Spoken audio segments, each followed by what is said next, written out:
लाडक्या बहिणींना मिळाला दिलासा, आता शेतकऱ्यांना कर्जमाफी कधी? राज्यातील नवीन सरकारने कारभाराला सुरुवात केली आहे. हिवाळी अधिवेशनही आटोपले आहे.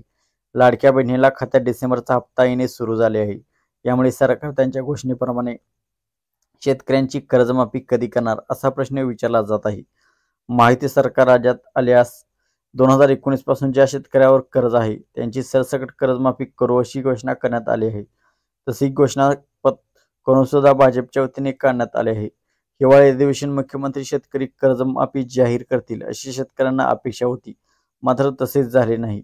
सरकारने शेतकऱ्यांना सरसकट कर्जमाफी जाहीर करून एकदाच सातबारा कोरा करावा अशी मागणी शेतकरी कृती यांनी केली आहे. राज्यात 2002 पासून आतापर्यंत 3 वेळा कर्जमाफी जाहीर करण्यात आली आहे. यात कधी शेतीच्या आकारावर तर कधी किमान रक्कम ठरवून कर्जमाफी घोषणा करण्यात आली आहे. मात्र आजही शेतकरी कर्जमुक्त होऊ शकलेला नाही. विशेष करून विदर्भातील शेतकऱ्यांनी कर्जमाफी पाहिजे या प्रमाणात मागील 3ही कर्जमाफीचा फायदा होऊ शकलेला नाही. अशाने नव्याने स्थापन झालेल्या सरकार मतदान म्हणून बळीराजाने भरभरून मतदान करीत त्यांना रेकॉर्ड तोड मतदान केले आहे आणि त्यांचे सरकार बसवले आहे.